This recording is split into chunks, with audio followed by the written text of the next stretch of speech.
Hello student. अपन अपना chapter start कर रखा था। अपन ने जो अपनी गुणसूत्रीय विकृतियां थी जो मानव में, उनके बारे में अपन डिस्कस कर रहे थे। क्रोमोसोम अबनॉर्मलिटीज की वजह से मानव के अंदर किस प्रकार के सिंड्रोम, किस प्रकार के डिसऑर्डर्स हो सकते हैं, इस चीज के ऊपर अपन डिस्कस कर रहे थे। ठीक है। और अपने इस चैप्टर में अभी तक अपने स्टूडेंट क्या कुछ स्टडी कर चुके हैं।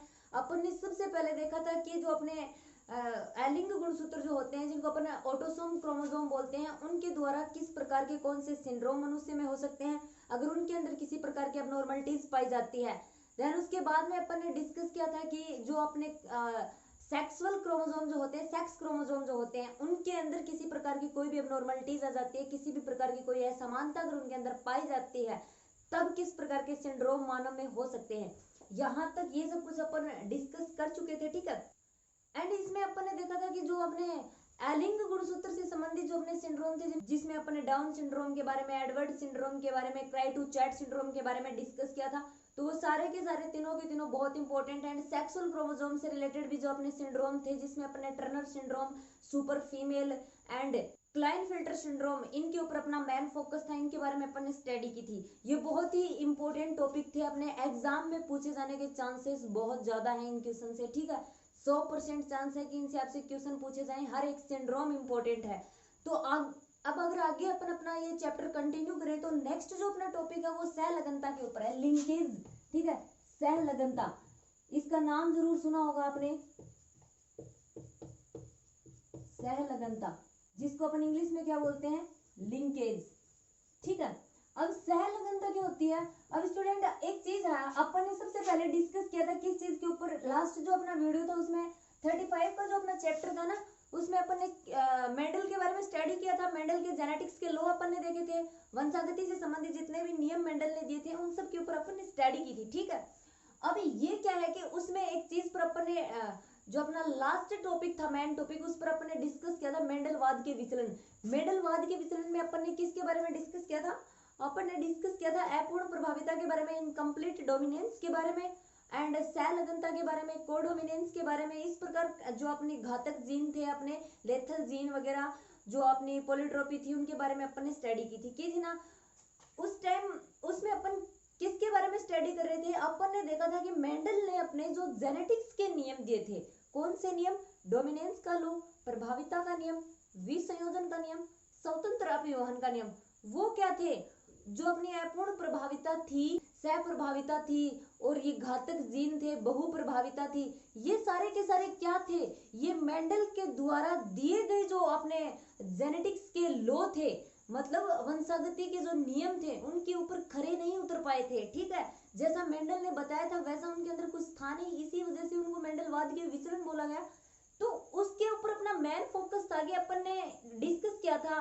ज्यादातर अपने विचलन जो थे वो डोमिनेंस लॉ के ऊपर ही थे, प्रभाविता के नियम के ऊपर सारे के सारे अपने क्या थे, विचलन थे। विसंयोजन के नियम पर भी देखे थे।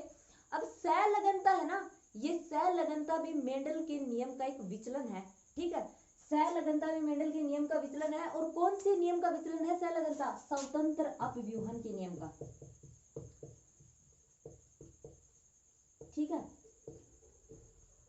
स्वतंत्र अपव्यूहन के नियम का विचलन है अपनी लिंकेज की जो होती है, सहलगनता जो होती है वो। अब यहाँ पे देखिए, स्वतंत्र अपव्यूहन के नियम में मेंडल ने क्या कुछ बताया था। मेंडल ने बताया था कि एक ही गुणसूत्र पर पाए जाने वाले जो जीन होते हैं, जो एलिल होते हैं, जो युग्मक होते हैं, उनकी स्वतंत्र रूप से वंशागति होती है। ठीक है। एक जो जीन होता है, एक जो लक्षण होता है, उसकी वंशागति पर दूसरे जीन का, दूसरे युग्मक का कोई प्रभाव नहीं पड़ता। ठीक है। वो स्वतंत्र रूप से अपने अलग अलग लक्षण प्रकट करते हैं। ये बात मेंडल ने स्वतंत्र अपव्यूहन के नियम के अंदर बताई थी। ठीक है। अगर आपको याद हो, नहीं याद हो तो आप लास्ट वीडियो देखना, उसके अंदर मैंने आपको ये बात बताई थी, जिस टाइम मैंने आपको स्वतंत्र अपव्यूहन का नियम बताया था उस टाइम। ठीक है। अब ये क्या है, ये अपने स्वतंत्र अपव्यूहन के नियम का विचलन है। तो कंडीशन क्या हो जाएगी, कंडीशन जो होगी वो स्वतंत्र अपव्यूहन के नियम के ऑपोजिट हो जाएगी। ठीक है।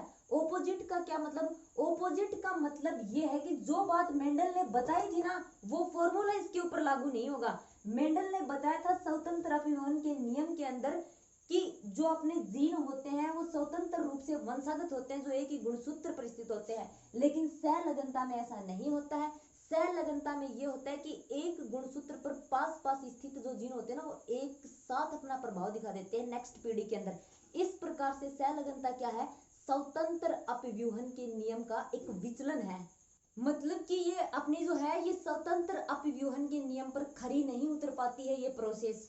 अब आपको ये बात पता होगी, क्रोमोसोम जो होते हैं अपने गुणसूत्र जो होते हैं उस गुणसूत्र पर जीन क्या होते हैं, एक साथ पाए जाते हैं। ठीक है, गुणसूत्रों पर जीन, एक गुणसूत्र पर कई जीन पा सकते हैं। अपने गुणसूत्र पर जो जीन होते हैं वो जोड़ों में पाए जाते हैं। एक ही गुणसूत्र पर जो जीन पाए जाते हैं वो एक ही गुणसूत्र पाए जाने वाले जो जीन होते हैं वो जीन कौन से होते हैं, वो सहलगन जीन होते हैं। सह का मतलब साथ, लगन का मतलब जुड़े हुए, साथ साथ जुड़े हुए जो जीन होते हैं वो सहलग्न जीन होते हैं। ठीक है, तो अपने क्रोमोसोम के ऊपर, अपने गुणसूत्रों के ऊपर जो जीन साथ साथ पाए जाते हैं उनको सहलग्न जीन बोला जाता है। और जो ये सहलग्न जीन होते हैं ना अपने जो गुणसूत्र पर पाए जाते हैं, ये सहलग्न जीन जिन लक्षणों के ऊपर, जिन करेक्टर के ऊपर क्या करते हैं, जिन करेक्टर को कंट्रोल करते हैं, नियंत्रित करते हैं, जिन लक्षणों को सहलग्न जीन नियंत्रित करते हैं उनको क्या बोला जाता है, उनको सहलग्न लक्षण बोला जाता है। ओके, समझ में आई आपको ये बात। सहलगन जीन कौन से होते हैं, सहलगन जीन वो जीन होते हैं जो एक ही गुणसूत्र पर साथ साथ पाए जाते हैं और अपने इन सहलगन जीनों के द्वारा नियंत्रित जो लक्षण होते हैं वो सहलगन लक्षण होते हैं। और अपने जो ये सहलगन लक्षण होते हैं, ये सहलगन लक्षण एक पीढ़ी से दूसरी पीढ़ी में क्या होते हैं, एक पीढ़ी से दूसरी पीढ़ी में साथ साथ ट्रांसफर होते हैं। ठीक है, साथ साथ क्या हो जाते हैं, ट्रांसफर हो जाते हैं। ये बात आपको समझ में आई।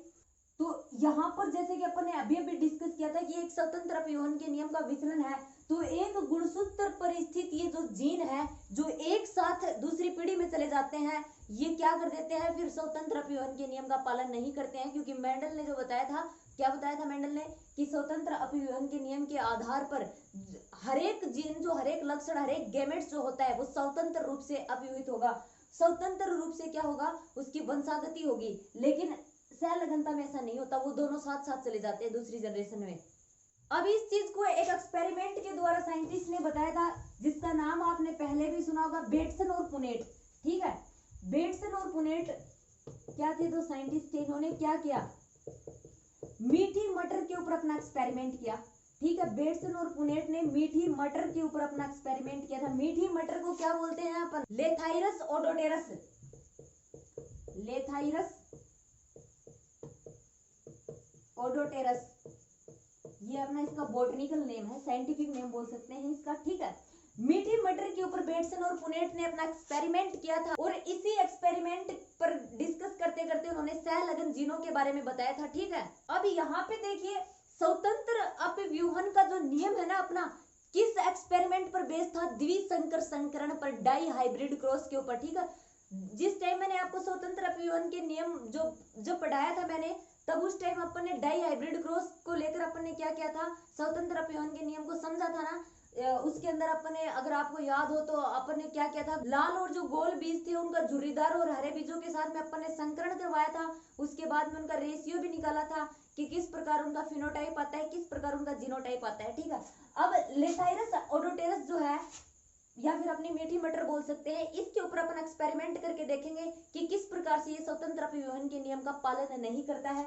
अब बेटसन और पुनेट ने मीठी मटर जो है उसके कौन से कैरेक्टर का आपस में क्या करवाया था, क्रॉसिंग करवाया था, उसके बारे में अपन देखेंगे। बेटसन और पुनेट ने क्या किया, नीले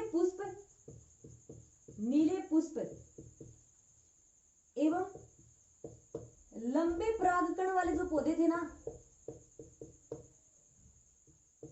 उनकी क्रॉसिंग किससे करवाई, लाल पुष्प और गोल परागकण के साथ, लाल पुष्प व गोल परागकण। ये बात आपको समझ में आ रही है। स्वतंत्र अपव्यूहन के नियम में हमेशा अपन डाई हाइब्रिड क्रॉस का एक्सपेरिमेंट करते हैं जिसमें दो लक्षणों को एक साथ में लिया जाता है, दो लक्षणों की वंशागति की क्या की जाती है, स्टडी की जाती है। ये चीज अपन ने डाई हाइब्रिड क्रॉस में पढ़ी थी, द्विसंकर संकरण में। ठीक है, इसीलिए मैंने आपको बोला था कि जेनेटिक्स की जो एक चीजें जो है, एक लेसन की चीजें दूसरे लेसन से आपस में जुड़ी हुई हैं। जब तक आप अपना 35 का जो पूरे के पूरे कॉन्सेप्ट क्लियर नहीं करेंगे तक आपको 36 का जो ये लेसन है सहलगनता जो है ये बिल्कुल समझ में नहीं आएगी। सबसे पहले आपको मोनो हाइब्रिड क्रॉस की स्टडी करनी है, उसके बाद में डाई हाइब्रिड क्रॉस की स्टडी करनी है, उसके बाद में मेंडल के द्वारा दिए गए जेनेटिक्स के तीनों नियमों को आपको समझना अच्छे से कि क्या कुछ बताया गया है। जब मेंडल के dihybrid cross, monohybrid cross and तीनों जेनेटिक्स के नियम आप समझ लेते हैं, उसके बाद में आप मेंडलवाद के विचलन को समझ पाएंगे। ठीक है, तो यहाँ पर देखिए, अब यहाँ पे दो कैरेक्टरों की वंशागति का अपन अध्ययन कर रहे हैं। एक तो है नीले पुष्प एवं लंबे परागकण, दूसरा अपने पास में है लाल पुष्प एवं गोल परागकण। अब नीले पुष्प जो है वो कौन से है, वो है अपने कैपिटल बी। ठीक है, और लंबे परागकण कौन से हैं, लंबे परागकण है अपने कैपिटल एल। ठीक है, ये तो हो गए अपने नीले पुष्प और ये हो गए अपने लंबे परागकण। ठीक है, अब लाल पुष्प कौन से अपने स्मॉल बी, गोल परागकण स्मॉल एल से अपन डिनोट करेंगे। ठीक है, इसी प्रकार से पढ़ा था ना अपन ने अपना डाई हाइब्रिड क्रॉस। अब यहाँ पर जैसे कि अपन सबसे पहले क्या करेंगे, अपनी ये जनक पीढ़ी है, अपनी पेरेंटल पीढ़ी है ना, ये जनक पीढ़ी। अब इसके सबसे पहले गैमेट्स बनेंगे, गैमेट्स बनेंगे तो capital B and capital B और small capital and capital L से अपने गैमेट्स जब बनाते हैं तो अपने पास क्या आता है, capital B and capital L. ये बात आपको पता है, डाई हाइब्रिड क्रॉस में मैंने आपको बताई थी। यहाँ पे भी small B and small L. Okay, ये अपने युग्मक हो गए, ये अपने युग्मक है। जैसे कि मैंने आपको ये बताया था कि जो सबसे पहले अगर जनक पीढ़ी के अंदर अपने गैमेट्स बनते हैं, गैमेट्स के बाद में अपन क्या करते हैं, इनके अंदर पर परागण करवाया जाता है। ठीक है, अब F1 जो पीढ़ी है अपनी, F1 पीढ़ी के अंदर पर परागण की प्रोसेस होती है। तब ध्यान से देखिए अपने पास कौन से प्लांट आते हैं, capital B and small B. ठीक है, capital L and small L. ये क्या है, ये अपने पास F1 पीढ़ी आई है। ठीक है, ये क्या है, F1 पीढ़ी। अब जैसा कि प्रभाविता का जो नियम था वो अपने को ये बताता है कि F1 पीढ़ी में हमेशा कौन से लक्षण प्रकट होंगे, जो प्रभावी होंगे। तो ये अपने प्रभावी हैं। तो ये F1 पीढ़ी अपनी कैसी है, नीले पुष्प एवं लंबे परागकण वाली, क्योंकि इसमें कैपिटल बी भी है और कैपिटल एल भी है। तो ये पीढ़ी जो होगी वो अपनी कौन सी होगी, नीले पुष्प और लंबे परागकण वाली होगी। ठीक है, ये नीले पुष्प एवं लंबे परागकण, ये बात आपको समझ में आ गई। अगर किसी ने डाई हाइब्रिड क्रॉस पहले पढ़ा होगा तो उसको जरूर समझ में आई होगी। ठीक है, अब आगे अगर अपन बात करें, ये अपनी F1 पीढ़ी है। इस F1 पीढ़ी का अपन क्या करवाएंगे, परीक्षार्थ संकरण करवाएंगे। ये F1 पीढ़ी जो अपने पास में आई है, अब इसका परीक्षार्थ संक्रमण या फिर टेक्स्ट क्रॉस भी बोल सकते हो अपन। और इस क्रॉसिंग में क्या होता है, परीक्षार्थ संकरण, मेंडल का जो अपना लास्ट जो चैप्टर था उसमें पढ़ के आए हैं अपन। ठीक है, परीक्षार्थ संकरण या फिर टेस्ट क्रॉस में जो अपनी F1 पीढ़ी है ना, इस F1 पीढ़ी की क्रॉसिंग किसके साथ करवाई जाती है, समयुग्मनजी अप्रभावी जनक के साथ करवाई जाती है। अब यहाँ पे मेरे को ये बताइए आप, ये अपनी पेरेंटल पीढ़ी है और यहाँ पर अप्रभावी जनक कौन सा है, वो मैं क्लास में आऊं तब बता देना आप। यहाँ पे देखिए, ये जो है ये अपना प्रभावी जनक है। ठीक है, ये जो है ये स्मॉल वाला ये अपना अप्रभावी जनक है। और टेस्ट क्रॉस में अपन ने हमेशा पढ़ा था जो अपनी F1 पीढ़ी है उसकी अपन अप्रभावी जनक के साथ क्या करवाएंगे, क्रॉसिंग करवाएंगे। तो capital B and small B, capital L and small L जो अपनी F1 पीढ़ी है, इसकी क्रॉसिंग अपन किसके साथ में करवाएंगे, small B small B small L, क्योंकि ये अपनी क्या है, अप्रभावी जनक पीढ़ी है। ठीक है, अब आगे अगर अपन इसकी क्रॉसिंग करवाएं, ये है अपना कैपिटल बी, कैपिटल एल एवं स्मॉल एल, इसकी क्रॉसिंग करवानी है अपने को, small B and small L L. ठीक है, तो सबसे पहले क्या बनेंगे, सबसे पहले यहाँ पर गैमेट्स बनेंगे। गैमेट्स जब बनेंगे तो देखिए यहाँ पर 4 प्रकार के गैमेट्स बनेंगे। सबसे पहले कैपिटल बी और कैपिटल एल। ठीक है, ये चीज मैं आपको पहले भी बता चुकी हूँ कि गैमेट्स किस प्रकार से बनते हैं। Capital B and capital L हो गए। अब सेकंड क्या होगा, capital B and small L. ठीक है, बी के दोनों के साथ में क्या हो गए हैं, अपने गैमेट बन चुके हैं, कैपिटल एल के साथ भी स्मॉल एल के साथ भी। मतलब कहने का ये मतलब है, अपना जो ये कैपिटल बी है पहले इसके साथ में अपने गैमेट्स बनाएंगे, फिर ये स्मॉल बी जो है फिर ये अपने इसके साथ में गैमेट्स बनाएंगे। तो कैपिटल बी के बन गए। अब थर्ड जो होगा वो कौन सा होगा, यहाँ पे थोड़ा इस साइड लिख लेते हैं। सबसे पहले अपना कैपिटल बी एंड एल, उसके बाद में capital B and small L, उसके बाद में small B and capital L, and fourth जो होगा अपने पास small B and small L. ठीक है, इस प्रकार अपने पास गैमेट्स आएंगे, capital B and capital L, capital B and small L, small B and capital L, small B and small L. ठीक है, ये जो है अपनी F1PD में ये 4 प्रकार के अपने पास युग्मक बनते हैं। ठीक है, अब यहां से क्या बनेंगे, यहां से तो यही बनेंगे स्मॉल बी और स्मॉल एल। ठीक है, यहां से अपन small B and small L, small B and small L, तो यहाँ पे सिर्फ एक ही प्रकार के ये अपने क्या बनेंगे, युग्मक बनेंगे। अब इनकी क्रॉसिंग आपस में करवाई गई है। ठीक है, अब ये जो है ये कौन सा है अपना capital B and capital L. Capital B का क्या मतलब है, कैपिटल बी का मतलब नीला रंग, एल का मतलब लंबे, तो ये क्या है, नीले एवं लंबे परागकण वाले है ना, फर्स्ट नंबर वाले जो होंगे वो नीले एवं लंबे। अब कैपिटल बी क्या है, नीला। ठीक है, कैपिटल बी जो है वो अपना नीला है। स्मॉल एल अपना क्या है, स्मॉल एल गोल है, तो नीले एवं गोल हो गए ये। ठीक है, अब स्मॉल बी अपना क्या है, स्मॉल बी जो है वो लाल है।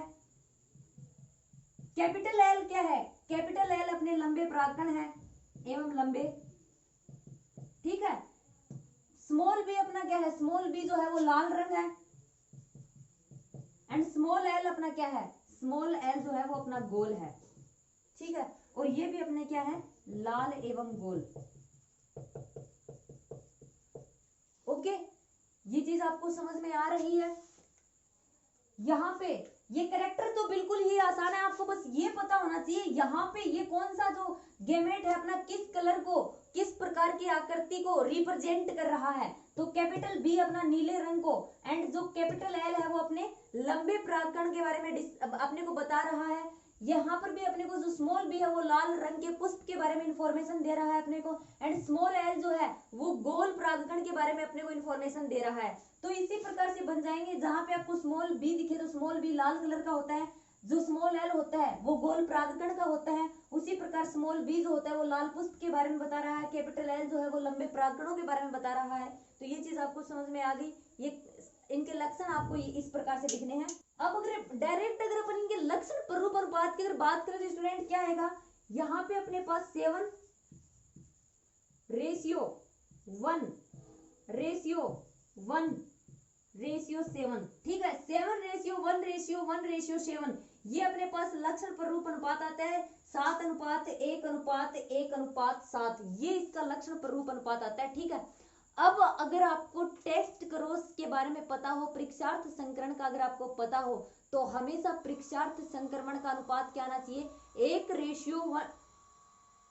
परीक्षार्थ संकरण जो होता है उसका रेशियो क्या आना चाहिए, 1:1:1:1:1। ठीक है, यहाँ पे 7 और 7 की जगह भी 1:1 आना चाहिए था। ठीक है, परीक्षार्थ संकरण का अपन F1PD का F2PD का रेशियो निकाल के दिखाया था मैंने आपको, वहां पे आप देखना इसका अनुपात जो होता है 1:1:1:1 ही आता है। ठीक है, ये जो 7:7 बता रहे हैं ये किस चीज की इंफॉर्मेशन दे रहे हैं, ये इस बात की इंफॉर्मेशन दे रहे हैं कि गुणसूत्र के ऊपर क्या थे, 7 जीन प्रेजेंट थे, और वो 7 उपस्थित होने के कारण अगली पीढ़ी में 7 अपने लक्षण प्रदर्शित कर देते हैं, और इस वजह से ये क्या हो जाते हैं, मेंडल के नियम के विचलन का कारण बन जाते हैं, क्योंकि इनका 7 प्रेजेंट होना क्या था, मेंडल के नियम के विरुद्ध था। ठीक है, अगर ये मेंडल के नियम के ऊपर ये खरा उतरता तो अपन ने जब इसके साथ इसका परीक्षार्थ संकरण करवाया था तब इसका रेशियो क्या आना चाहिए था, 1:1:1:1 आना चाहिए था, बट यहाँ पर 7:1:1:7 आया है। इसका मतलब क्या है कि ये जो 7 है ये गुणसूत्र उपस्थित जो जीन थे वो एक साथ अगली पीढ़ी में चले गए। ठीक है, तो इस प्रकार से सहलगनता अपनी होती है। इस प्रकार बेटसन और पुनेट ने अपना एक्सपेरिमेंट किया था। अब अगर सहलगनता की स्टूडेंट अपन बात करें तो सहलगनता जो होती है अपनी 2 प्रकार की होती है। ठीक है, 2 प्रकार की कौन सी, एक तो कंप्लीट लिंकेज, एक इनकम्प्लीट लिंकेज, मतलब पूर्ण सहलगनता, अपूर्ण सहलगनता। और पूर्ण सहलगनता में क्या होता है, पूर्ण सहलगनता के अंदर एक चीज होती है, आप हमेशा याद रखिए, इनकी सिर्फ डेफिनेशन दे रखी है आपके लेसन में। पूर्ण सहलगनता में ये होता है कि एक गुणसूत्र के ऊपर उपस्थित है, एक ही क्रोमोसोम के ऊपर उपस्थित जो जीन होते हैं ना, एक क्रोमोसोम पर उपस्थित जो जीन होते हैं इतने अधिक पास होते हैं, इतने अधिक पास होते हैं कि पीढ़ी दर पीढ़ी साथ वंशागत होते ही रहते हैं, कोई नया संयोग नहीं बनता। ठीक है, पूर्ण सहलगनता वो होती है। जब किसी भी गुणसूत्र के ऊपर उपस्थित जीन इतने पास पास स्थित हो कि पीढ़ी दर पीढ़ी लगातार वो क्या कर रहे हो, कंटिन्यू एक साथ दूसरी पीढ़ी के अंदर अपना लक्षण एक साथ प्रकट करते हैं, कोई भी नया संयोग नहीं बनता, वो होती है पूर्ण सहलगनता। जबकि अपूर्ण सहलगनता, इनकम्प्लीट जो अपनी लिंकेज होती है उसमें क्या होता है, इसमें ऐसा नहीं होता है। एक दो बार अपने जीन जो है वो एक साथ प्रकट हो जाएंगे, बट फिर आगे नेक्स्ट जो नई पीढ़ियां बनती हैं उनके अंदर क्या होते हैं, इन जीनों के अंदर नए संयोग भी बनने लग जाते हैं, फिर ये अलग अलग भी अपना लक्षण प्रकट करने लग जाते हैं। मतलब गुणसूत्र के ऊपर उपस्थित जो जीन होते हैं वो इतने अधिक पास नहीं होते जितने पूर्ण सहलगनता के अंदर होते हैं। इसमें ये होता है कि जब अर्धसूत्री विभाजन हो रहा होता है संजात गुणसूत्र का, तब ये क्या हो जाते हैं, आदान प्रदान हो जाता है इन जीनों का। इस वजह से क्या होते हैं, साथ साथ अपना लक्षण प्रदर्शित नहीं कर पाते हैं कंटिन्यू कई पीढ़ियों तक। तो स्टूडेंट अपन अपने आज के वीडियो में यहीं तक डिस्कस करेंगे। सहलगनता का ये जो टॉपिक है ये अपन ने कंप्लीट कर लिया है, और मैं एक बार फिर से आपको बता रही हूँ ये टॉपिक जो है अपना एग्जाम की दृष्टि से बहुत ज्यादा इंपॉर्टेंट है, बहुत चांस है कि इससे क्वेश्चन आपसे पूछ सकें। ठीक है, तो अपना जो नेक्स्ट वीडियो होगा उसमें अपन डिस्कस करेंगे क्रॉसिंग ओवर के ऊपर, जीन विनिमय के ऊपर।